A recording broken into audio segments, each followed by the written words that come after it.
The night sparkled, not just from the candlelit tables or the golden city skyline glittering around them, but from the illusion Imani Carter had built for herself, one shaky breath at a time. The rooftop restaurant in downtown Atlanta oozed elegance. A live jazz trio crooned in the corner, couples laughed over wine, and a soft breeze drifted between white linen tablecloths.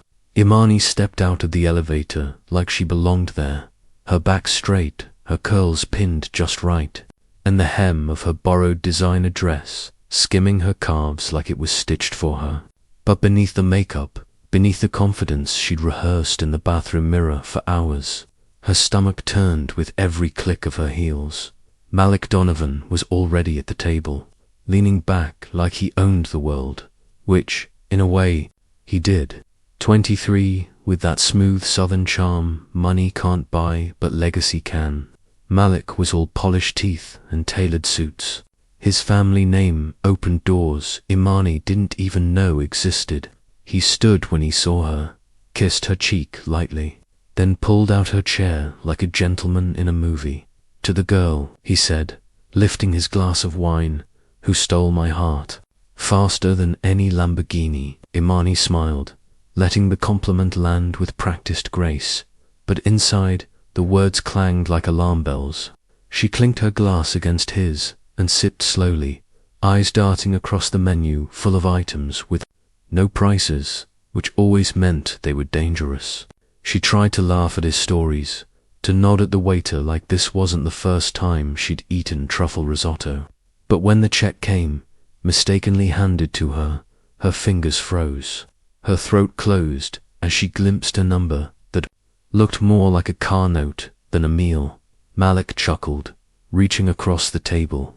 "I got it, baby," he said with a wink, and she forced a casual shrug, handing it over like it meant nothing. Like she wasn't calculating in her head how many shifts at the diner it would have taken to cover it. Later, in his sleek black car with leather seats and jazz still playing through the speakers, Malik drove her through the city, hand resting on the gear shift, glancing at her with that easy confidence. When they neared her neighborhood, she sat up a little straighter, voice soft. "Hey, can you drop me a few blocks down? The city's tearing up the road near my building." He didn't question it, just smiled and said, "Sure, no problem," before pulling over and kissing her goodbye. The second he drove off, Imani turned in the opposite direction and walked quickly, heels in hand, now toward a run-down apartment, complex dimly lit and tucked behind a corner store. She slipped inside unnoticed, past broken mailboxes and cracked tiles, until she reached the safety of her unit. As soon as she locked the door behind her, the silence hit. She slid down to the floor, the dress bunching awkwardly around her legs, her fake Chanel purse falling beside her. Her breath came in sharp bursts. Hands in her hair, she leaned her head back against the wall, staring at the ceiling like it might offer answers. "How long can I keep this up?" she whispered to no one, and the silence didn't argue. The morning light filtered through the thin curtains of their cramped apartment, casting long stripes across the linoleum floor and the chipped kitchen table. It was just past 6, and already the kettle was whistling and the scent of burnt toast lingered in the air. Imani sat in silence, scrolling through her phone, pausing on a carefully edited Instagram post from the night before, a photo of her in the rooftop restaurant, a wine glass tilted perfectly, skyline behind her. The caption read, "Manifesting, soft life energy." It had over 200 likes and a few heart emojis in the comments. None of them knew she'd walked 3 blocks home in knockoff heels and cried herself to sleep on a couch that doubled as a bed. Her mother, Tonya, bustled behind her, already dressed in her salon apron, edges laid down beneath a colorful scarf. She moved with the practiced rhythm of someone used to exhaustion. Tonya worked 2 jobs, hair by day, janitorial shifts by night, and somehow still managed to pack Imani a lunch and remind her to take her vitamins. Their apartment was small, with peeling paint and a door that needed a special trick to close right. But it was clean, safe, and filled with mismatched furniture that had stories of its own. Imani had grown up with love, but never enough money. Never enough to buy the clothes that other girls wore, or to join the school trips that cost more than a week's groceries. She became an expert at excuses. "My cousin's wedding is that weekend," she'd say, or "I already saw that movie." She'd show up to school in outfits from Goodwill, stitched and pieced together like puzzles she hoped no one would notice. Shame had shadowed her from a young age, not from her home, but from the way the world measured worth in material things she could never afford. By the time she got to college, a small public school with more debt than prestige, she made a decision. She would rewrite the story, slowly at first.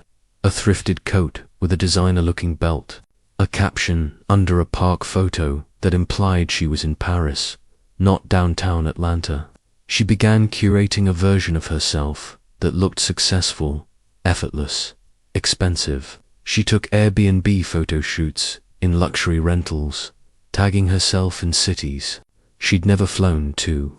Online, she was a business student from a well-off family, interning in fashion PR, balancing ambition with aesthetic. In reality, she worked the campus bookstore on weekends and pulled all-nighters to keep her GPA high enough for scholarships. Then she met Malik. It was at a networking event for young black entrepreneurs. A friend had snuck her in under someone else's name.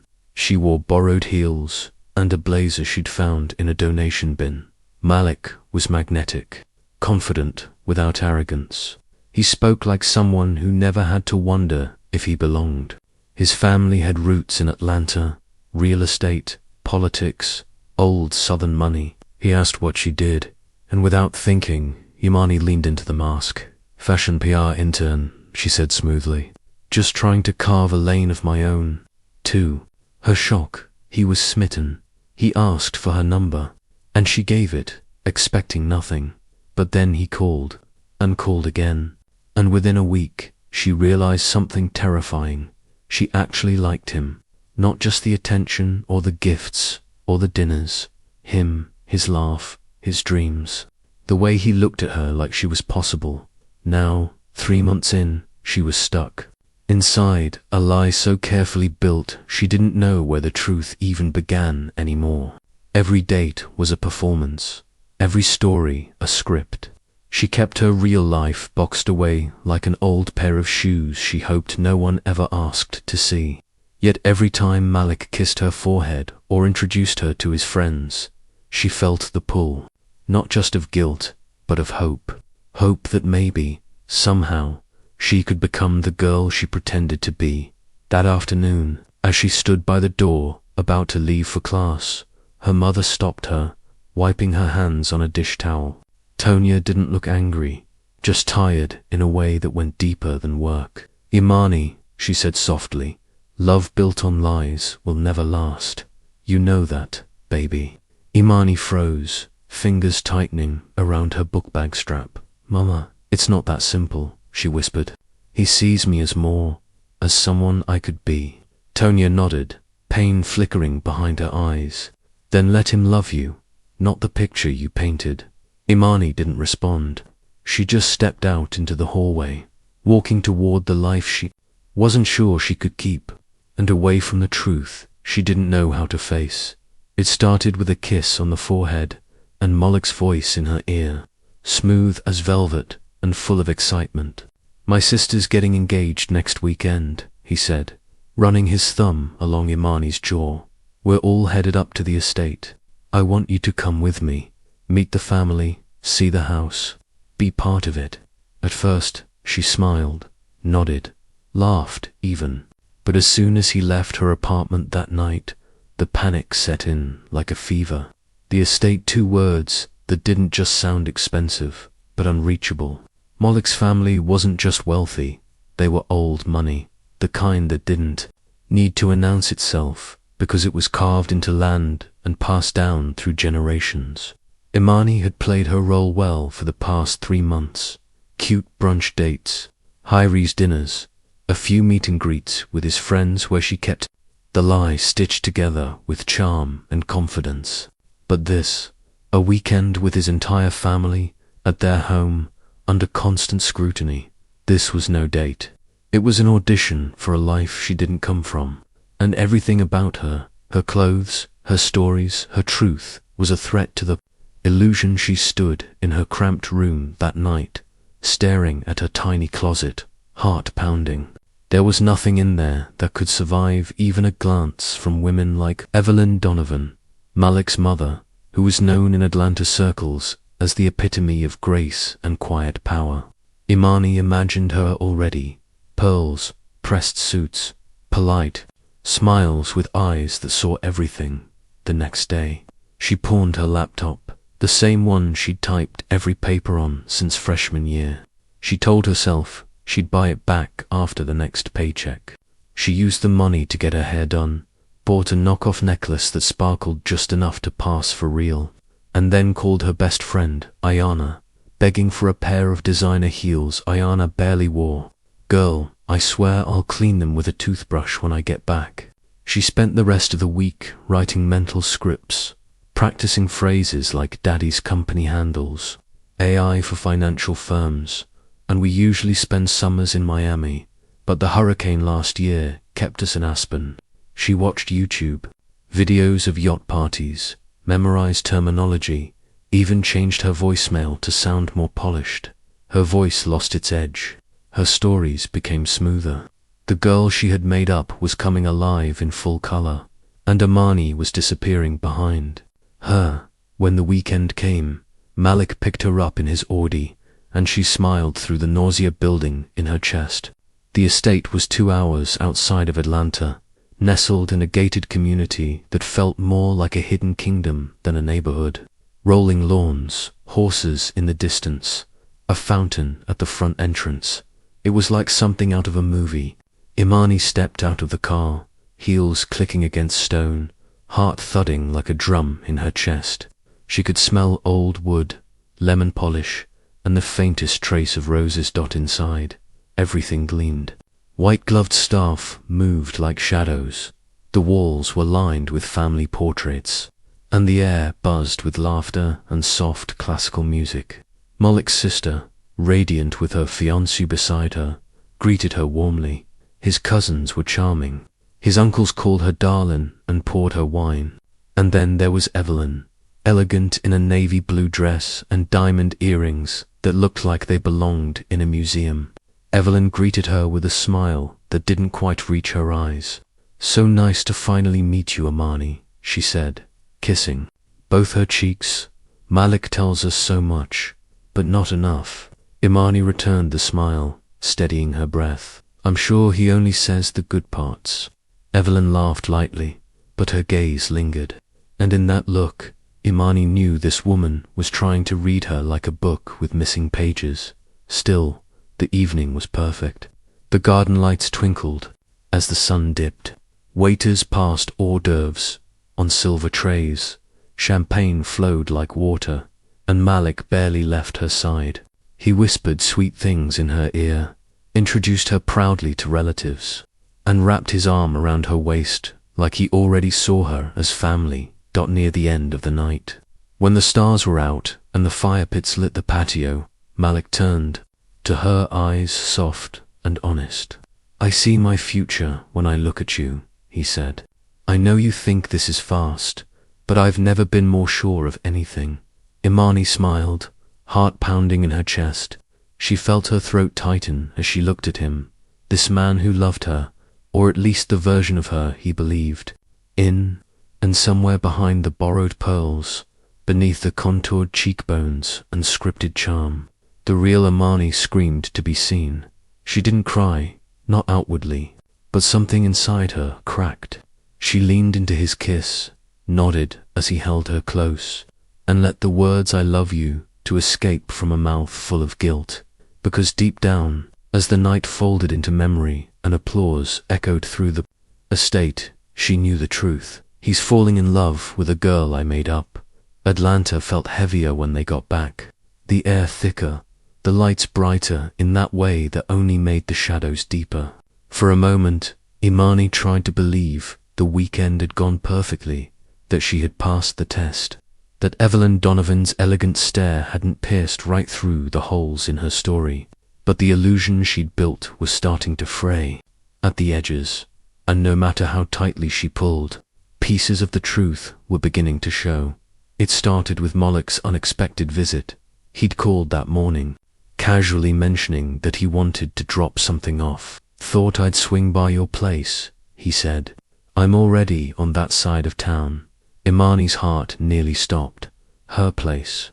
He thought she lived in a Buckhead high-rise condo she'd once described in a story she barely remembered, all granite countertops, floor-to-ceiling windows, and valet parking.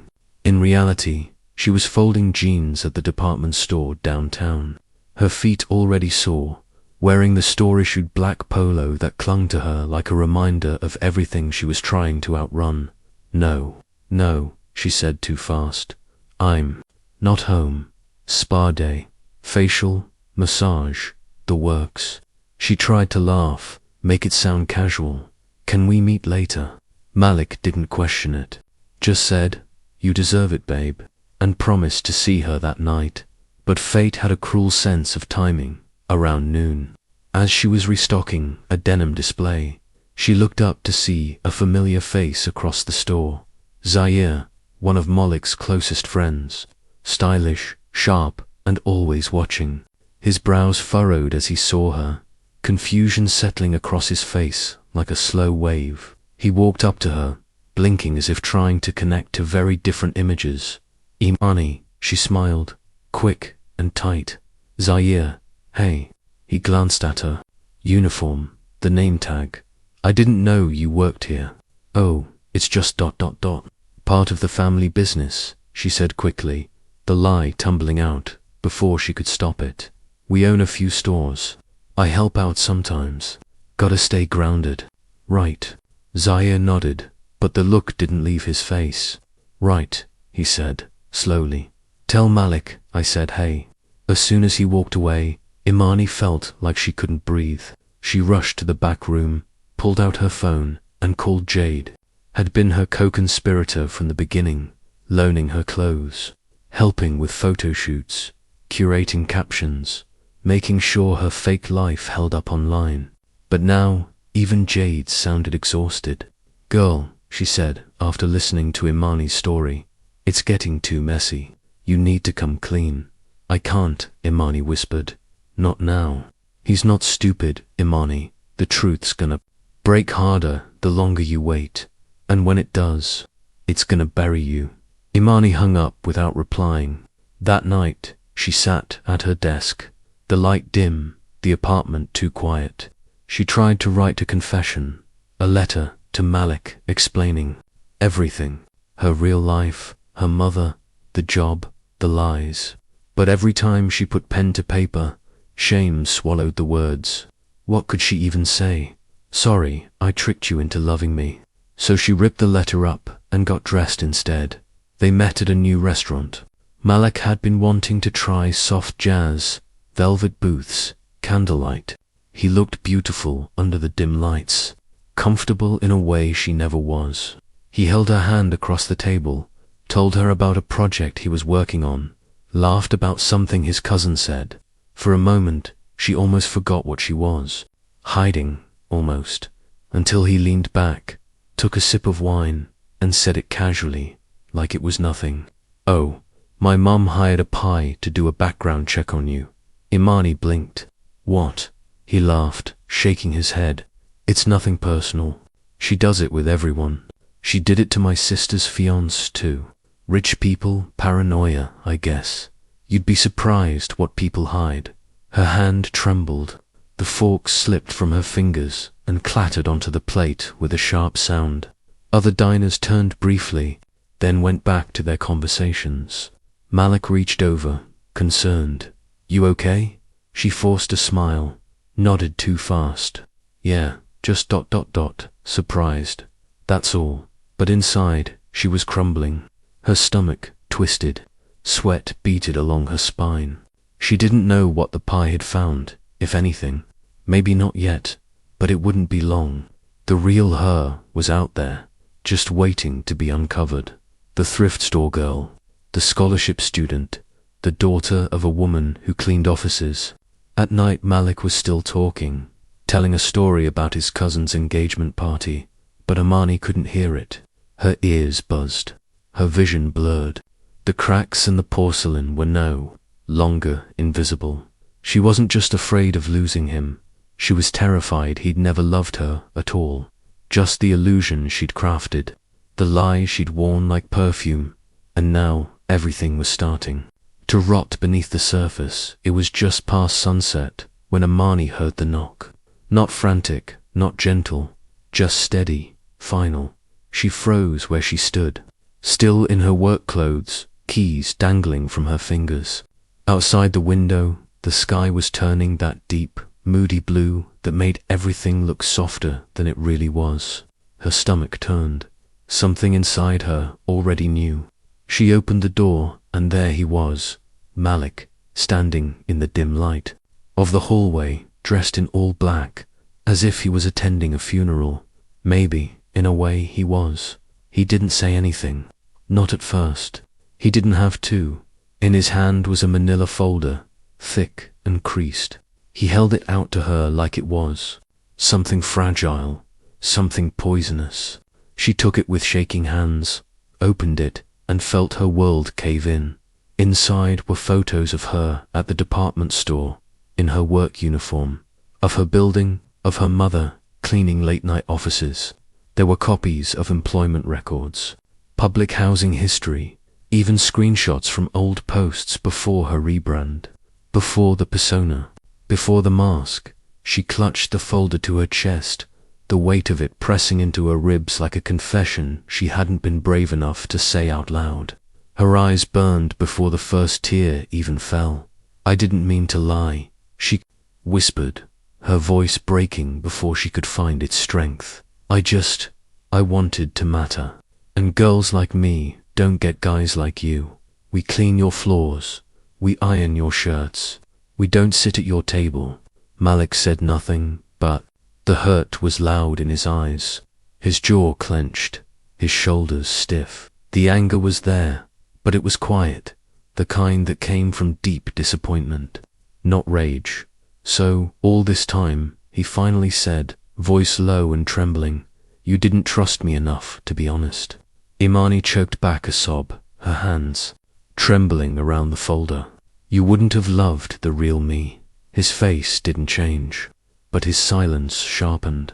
"You never gave me the chance," he said. The words were simple, but they sliced her wide open. Her knees buckled and she dropped to the floor of the hallway, sobbing now. The tears came heavy and fast, pouring from the place where her pride used to be. "Everything I told you was real," she gasped, "except where I came from. The stories, the way I felt about you, that was all me." He stood still for a long moment, watching her, the girl he thought he knew, crumpled on the floor in a faded hallway of a building he'd never been invited to. Then, with a breath so deep it shook his shoulders, he turned and walked away. No slammed door, no dramatic exit, just the slow, quiet sound of someone choosing to leave before they broke too.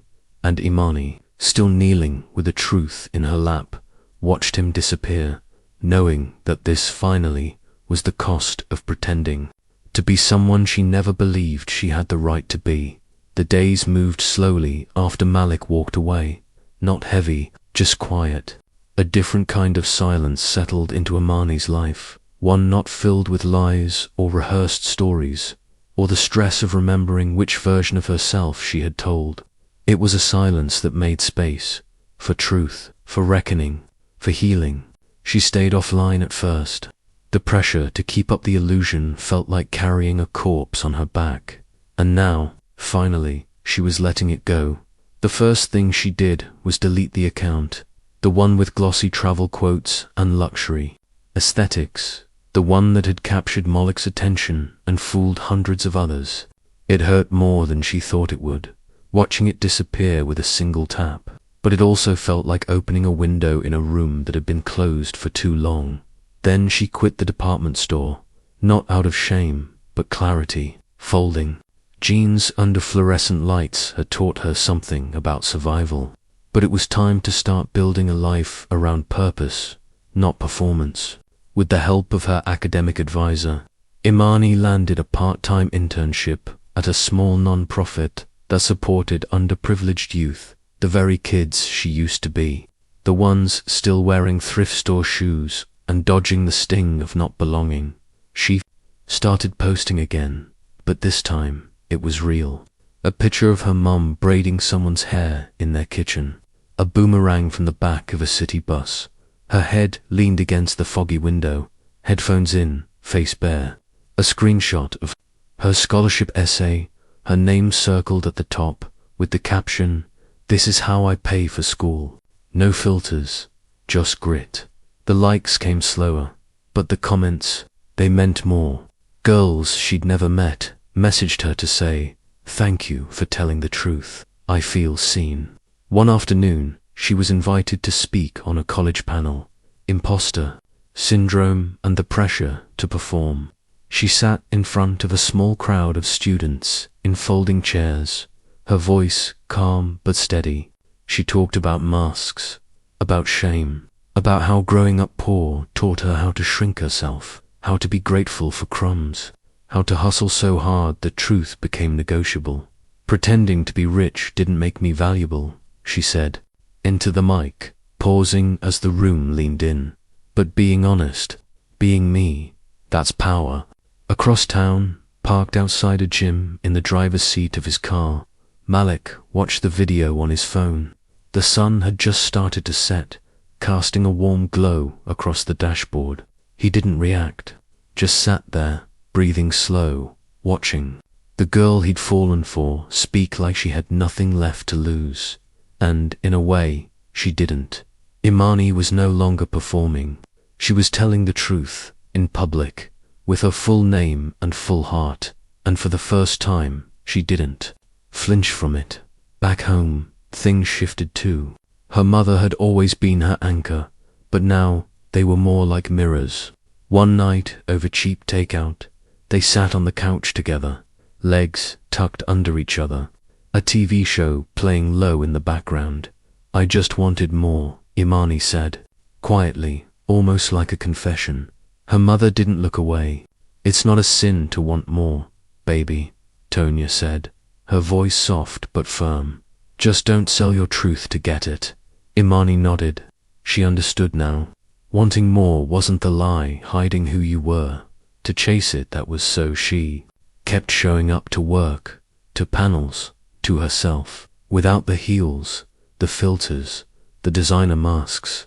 She walked into rooms not pretending she belonged, but knowing she did. Because the truth, her truth, wasn't something to run from anymore. It was her power. It was a quiet evening, the kind where the sky turns lavender and the world slows down just enough to feel everything a little deeper. Imani had just finished washing the dishes when she opened her front door to get some air, and there it was, a small, square package resting on the mat. No address, no postage. Her name written in simple black ink. She froze, heart skipping, already sensing what it might be. With trembling hands, she opened it and gasped softly. Inside was her old laptop, the same one she had pawned weeks ago when desperation drowned. Her pride, alongside it, a folded piece of paper. She unfolded it carefully and read the words scrawled in Malik's handwriting. "I figured someone smart enough to fool an entire mansion deserves a second chance to build something real." Malik. Tears sprang to her eyes before she could stop them, but this time they weren't soaked in guilt or shame. They were something softer, something like grace. She stepped outside into the warm dusk, clutching the laptop to her chest, and there he was, Malik, leaning casually against the stair railing. No fanfare, no grand apology, no flowers, just him, real, present, waiting. They stood in silence for a moment, The kind that doesn't demand anything. No performance. No roles.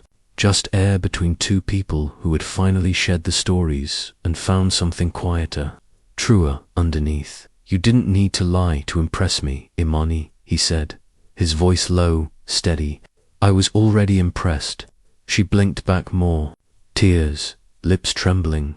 This is me, she said finally, the words falling from her like a confession and a declaration at once. Good, he replied with a small smile. That's all I ever wanted. They didn't kiss. They didn't make promises. They just sat down side by side on the concrete steps, the evening air brushing over them. Two people who had hurt and healed and chosen not perfection, but truth. And for the first time in a long time, Imani felt like she was exactly where she was supposed to be. Not pretending, not shrinking, just seen, just enough.